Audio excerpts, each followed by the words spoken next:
Bonjour à toutes et à tous les amis, c'est Axel de la chaîne YouTube WWE Fan France. On se retrouve pour les résultats et la review de TLC 2020, le dernier pay-per-view de la WWE pour cette année. Beaucoup de surprises au programme, on a eu globalement un bon pay-per-view, je trouve, on va y revenir. Je m'excuse par avance si j'ai vraiment l'air claqué sur cette vidéo parce que voilà, pour tout vous dire, il est 7h40 au moment où je tourne cette vidéo. Et voilà, je suis obligé de la tourner ce matin, donc j'ai dû regarder le pay-per-view qui dure 3 heures juste avant, donc j'ai pas beaucoup dormi, donc je m'en excuse, mais c'est pas grave, on a la pêche, on a la forme, on commence avec le premier match. Et quel match pour commencer ce pay-per-view avec le titre de la WWE entre AJ Styles et Drew McIntyre, TLC match, on savait qu'on allait avoir un bon match, et nous avons eu un bon match. Donc un match assez bien équilibré, alors on a quand même Drew McIntyre qui va beaucoup prendre l'avantage en début de match, mais globalement, après, la stipulation va être bien utilisée. On va clairement avoir un bon match. Et vers la fin, alors qu'on pensait que Drew McIntyre allait remporter ce match, on a The Miz qui arrive avec sa mallette.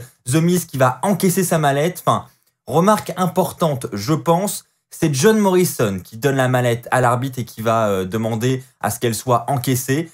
Donc, je pense d'ailleurs hein, que ça va jouer là-dessus. Ça va jouer là-dessus dans les semaines à venir. Je le sens. On verra bien. Quoi qu'il en soit, The Miz encaisse sa mallette. Il en profite ensuite pour faire passer Drew McIntyre à travers une table. Et ensuite, The Miz grimpe à l'échelle. Et là, on se dit tous, bon bah ça y est, The Miz va devenir champion de la WWE.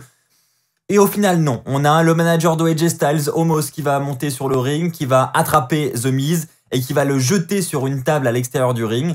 On a ensuite John Morrison qui va vouloir monter sur le ring pour s'attaquer à Omos. Il va prendre une chaise, il va lui fracasser le dos, la chaise va péter en deux littéralement, et Omos se retourne en mode « Ah, j'ai une mouche qui m'a tapé sur l'épaule, et le mec il a rien senti ». Et donc voilà, John Morrison du coup il se met à flipper un petit peu, et il part en courant en coulisses, Omos le suit, et donc ensuite on sait que là ça va être la course pour le titre. D'un côté AJ Styles, de l'autre Drew McIntyre, et au milieu The Miz, qui va repartir avec le titre de la WWE. C'est ça qui était excellent dans cette fin de match. C'était un suspense du début à la fin. Franchement, moi, je ne savais pas qui allait remporter ce match. Ça m'a mis le doute jusqu'au dernier moment. Je me suis dit, bon, The Miz a encaissé sa mallette, ils vont pas lui faire perdre sa mallette quand même. Et au final, si. Au final, si, on a la victoire de Drew McIntyre qui conserve son titre de la WWE. Globalement, c'était un excellent match. Il n'y a rien à dire. Même la fin du match était excellente parce que, comme je l'ai dit, beaucoup de suspense, tous les scénarios étaient possibles. Donc là-dessus, rien à dire. Là où je vais reprocher quelque chose à la WWE, c'est pour le cash du Miz. Le cash du Miz. Échec du cash du Miz. Donc, je sais pas comment ça va se passer. Est-ce qu'il a véritablement perdu sa mallette? Est-ce que The Miz va râler et va se défendre dans les semaines qui arrivent en mode « J'ai jamais demandé à ce que la mallette soit encaissée, c'est John Morrison qui l'a fait à ma place, donc ça ne devrait pas compter. » Voilà, je vois bien The Miz essayer de choper un scénario comme ça, voire peut-être du coup perdre définitivement sa mallette, mais du coup commencer une rivalité avec John Morrison, pourquoi pas. Mais en tout cas, je sais pas pourquoi, je peux totalement me tromper, mais je sens bien l'arnaque venir là-dessus et The Miz venir chercher la petite bête sur le fait que ce soit John Morrison qui ait demandé à ce que la mallette soit encaissée et non pas le détenteur de la mallette, The Miz. On verra bien, quoi qu'il en soit, pour conclure, un excellent match pour commencer la soirée. On passe au match pour le titre féminin de SmackDown. Sasha Banks affrontait Carmella. Bon, vous le savez, hein, sans aucun doute, j'avais vraiment pas beaucoup d'attentes pour ce match. Et je dois avouer que globalement, j'ai été assez surpris. Bah, je vais pas dire que c'était un excellent match, c'était un match lambda, mais je m'attendais à pire. Je m'attendais à vraiment beaucoup plus catastrophique. Donc là-dessus, c'était une bonne surprise. C'était bon. Comme je l'ai dit, hein, c'est pas le match de la soirée, c'est pas vraiment le type de match que moi j'affectionne tout particulièrement. Je suis pas hyper fan de Carmella, mais il faut reconnaître qu'objectivement quand même, c'était pas si mauvais que ce qu'on avait eu à SmackDown, je trouve. Elles ont eu un petit peu plus de temps aussi. Ce que j'ai pas trop compris, c'est l'intervention de l'associé de Carmella qui va tirer sur Carmella pour la sortir d'une prise de soumission et l'arbitre qui ne dit rien. Bon voilà, du coup pas de disqualification. J'ai trouvé ça chelou. Donc n'importe qui peut intervenir pour aider la catcheuse qui est sur le ring. Ça pose pas de problème, ça pose de problème à personne. Bon, ok, pourquoi pas. Mais c'est pas trop grave parce que juste après, on aura Sasha Banks qui va réussir à faire abandonner Carmella avec son Bank Statement.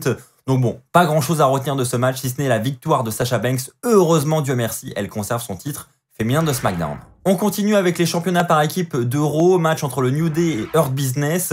Donc là encore, j'ai eu un bon pronostic avec Hurt Business qui deviennent enfin champions par équipe de Raw. C'est une excellente nouvelle, je trouve. Donc après un bon match, honnêtement, avec un match encore une fois vraiment divertissant et où on a eu des spots vraiment bons, je trouve, du côté de Hurt Business. Donc je maintiens ce que je dis depuis des semaines, hein, c'est-à-dire que Hurt Business pour moi mérite ses titres par équipe actuellement et c'est l'une des meilleures équipes, l'un des meilleurs clans du côté de Raw. Donc clairement je voulais qu'il devienne champion par équipe. C'est maintenant chose faite, donc j'ai hâte de voir la suite. Ce qu'il faut retenir aussi quand même, hein, après cette victoire sur le New Day, c'est la fin du match avec Cedric Alexander qui va faire un hot tag sur Shelton Benjamin et qui va un petit peu lui voler le tombé final. Et donc voilà, on voit qu'il y a encore un petit peu d'incompréhension au sein de Hurt Business sur le comportement de Cedric Alexander. Et nous aussi, on se pose la question, qu'est-ce qui se passe dans la tête de Cedric Alexander? On a l'impression qu'il veut tout le temps voler la vedette. Hein, même après sa victoire, il sort du ring direct avec la ceinture. On a l'impression que vraiment c'est un champion solo, quoi, et que il en a rien à faire de ceux qui l'entourent. À voir ce que cela va donner sur les semaines qui arrivent. J'espère quand même que le clan du Hurt Business aura un règne satisfaisant tout de même. On enchaîne avec le match pour les titres par équipe féminin, avec d'un côté Nia Jax et Shayna Baszler et de l'autre Asuka et une partenaire mystère. Donc évidemment, il y avait beaucoup d'attentes pour savoir qui allait remplacer Lana dans ce match de championnat. Et donc là, à la surprise générale ou pas, hein, perso je l'avais pas pronostiqué donc je peux pas dire, mais vous étiez nombreux sur les réseaux sociaux à attendre le retour de Charlotte Flair. Eh bien, c'est le cas. C'est Charlotte Flair qui est revenue et qui a donc fait équipe avec Asuka pour affronter Nia Jax et Shayna Baszler. Honnêtement, moi je vais pas vous mentir, je suis ultra content de voir Charlotte Flair de retour. Alors oui, ça va encore râler parce que Charlotte Flair fait son retour dans un match de championnat qu'elle remporte. Donc je peux comprendre que certains soient agacés. Maintenant, moi je trouve que Charlotte Flair a clairement manqué à cette division depuis tous ces mois d'absence. Clairement, moi je trouve que Charlotte Flair est l'une des meilleures actuellement dans le roster principal. Et pour moi, lorsqu'elle n'est pas là, ça se fait ressentir. D'autant plus que là, on a également Becky Lynch qui n'est pas là. Donc on avait quand même deux des grosses têtes de cette division féminine qui étaient absentes. Donc moi, je suis content et je trouve que c'est une très bonne chose que Charlotte Flair soit de retour. Alors après qu'elle revienne et qu'elle remporte direct le titre, ça peut se discuter. Mais en tout cas, son retour fait plaisir. Ensuite, du point de vue du match, on a eu un match satisfaisant, un match assez cohérent mine de rien, parce qu'on se rappelle que dans le kayfabe, c'est bien Nia Jax qui a envoyé Charlotte Flair sur la touche, donc on voit que Charlotte Flair veut se venger sur ce qui s'est passé, donc c'est plutôt cohérent. Et puis la fin de match, malheureusement, qui est un petit peu botché, je trouve, on aura un natural selection de Charlotte Flair botché, et ce sera le move final, et c'est là-dessus que Charlotte Flair va remporter les titres par équipe. J'ai trouvé ça un petit peu dommage, mais bon. Globalement, ce qu'il faut retenir, c'est quand même la victoire de Charlotte Flair et de Asuka qui deviennent donc championnes par équipe et Asuka qui devient Asuka 2 Belts avec le titre par équipe et le titre féminin de Raw. Passons maintenant au match pour le titre universel, un nouveau TLC match entre cette fois-ci Kevin Owens et Roman Reigns. Alors, on va pas se mentir, c'était une destruction totale, destruction totale de Roman Reigns sur Kevin Owens. Globalement, c'était un bon match quand même, on a eu des moves vraiment satisfaisants, on a eu encore une fois une stipulation qui était bien utilisée. Et c'est très important dans un TLC match, dans ce genre de stipulation. Si c'est pour avoir des échelles, des chaises et des tables qui servent de décoration à l'extérieur du ring, ça ne sert à rien. Là, ça n'a pas été le cas, donc c'est clairement, encore une fois, un point positif. Après, moi, ce que j'ai trouvé dommage encore, c'est l'intervention de Jey Uso. Tout le temps. Bon, je pense qu'on commence à avoir un petit peu tout vu du côté de cette alliance entre Roman Reigns et Jey Uso. Et je trouve que Roman Reigns perd un petit peu en crédibilité. Et je trouve qu'il n'a pas besoin de toutes ces interventions de Jey Uso. Je trouve qu'il pourrait se débrouiller tout seul. Il a la crédibilité pour. Donc voilà, je pense qu'il devrait un petit peu limiter ce genre d'intervention. Ça reste mon avis.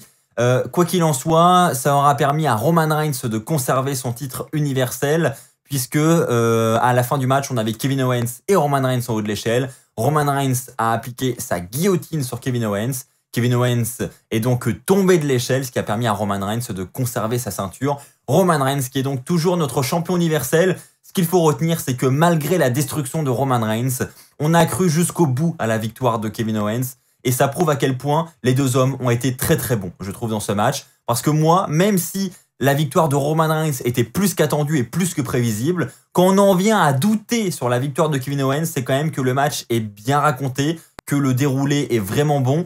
Et pour moi, ça a été le cas. Donc c'était un bon match. Je l'ai trouvé moins bon que l'opener de la soirée entre Drew McIntyre, AJ Styles et The Miz, mais bon tout de même. Et enfin, passons au main event de la soirée. Une nouvelle surprise de trouver ce match en main event. Là déjà, je m'y attendais pas personnellement. Donc on s'attendait à quelque chose d'assez gros pour qu'il déplace ce match en main event parce qu'il y avait quand même du lourd sur la carte. Entre le match pour le titre de la WWE avec la tentative de cash et puis le match entre Roman Reigns et Kevin Owens. C'est un choix surprenant, mais quand on voit ce qui s'est passé, on comprend un petit peu mieux.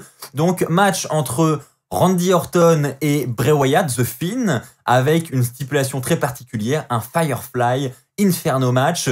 Donc en d'autres mots, pour remporter le match, il faut mettre le feu à son adversaire. Et là, on a eu un match plus qu'impressionnant. Donc au début, le match commence et on se dit, bon bah voilà, il est où l'Inferno match? Il se passe pas grand chose. On voit quand même qu'aux alentours du ring, il y a tout un décor qu'on n'a pas l'habitude de voir. Donc on se dit, il va se passer un truc.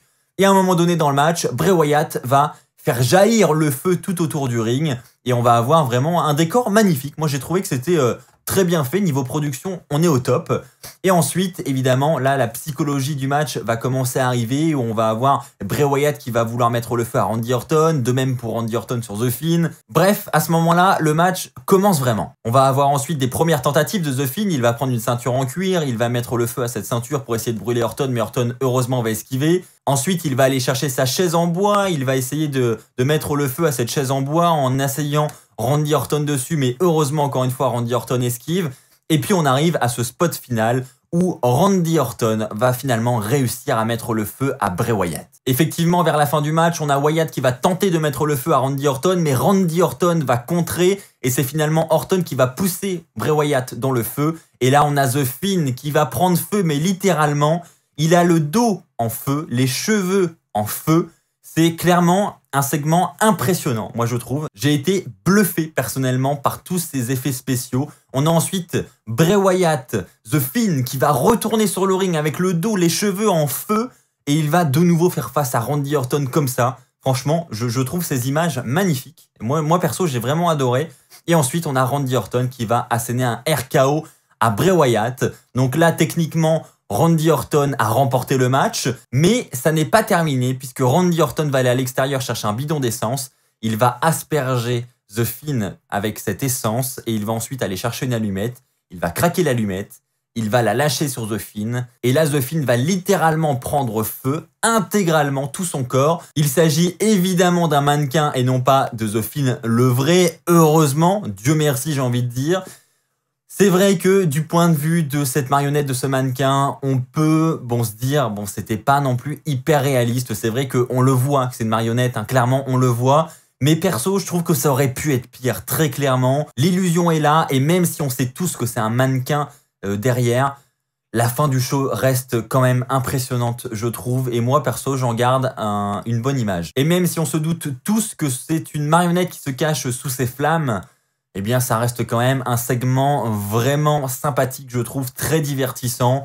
Et évidemment qu'ils n'allaient pas mettre le vrai film dessous, et évidemment que, peu importe la marionnette qu'ils auraient fait, on aurait tous dit « Ouais, bah, c'est une marionnette », enfin voilà. Donc non, en fait, même si ça se voit un petit peu, évidemment, c'est une marionnette. Voilà, ils ne pouvaient pas mettre le vrai Bray Wyatt, le vrai film dessous, ça paraît complètement logique. Donc non, moi, perso, je trouve que c'est une fin très concluante pour ce TLC. Et c'est un très bon main event. Perso, j'ai été surpris, j'ai été diverti. Donc, je ne demandais rien de plus. Je trouve que c'est une belle manière de conclure ce pay-per-view et de conclure cette année 2020 à la WWE. Voilà donc pour conclure ce pay-per-view TLC, une belle prise de risque, hein, mine de rien, de la WWE avec ce main event. Et moi, perso, j'apprécie cette prise de risque. Deux bons matchs globalement. Les deux TLC matchs étaient relativement bons. On a eu le retour de Charlotte Flair qui reste un retour surprise, même s'il était plus ou moins attendu par certains. Donc non, globalement, un bon TLC pour conclure cette année 2020. C'est ainsi que va s'achever cette review de TLC. N'oubliez pas le concours de Noël, le grand concours de Noël pour conclure cette année 2020 également, pour tenter de remporter de nombreux cadeaux en rapport avec la WWE. Concours en partenariat avec AB1, donc merci à tous ceux qui vont participer. On se retrouve dès demain pour une nouvelle vidéo avec la review de Raw. J'ai hâte de voir ce qui va se passer du côté du show rouge. D'ici là, portez-vous bien et n'oubliez pas, soyez toujours très très fiers d'être fan de catch. Allez, bye tout le monde!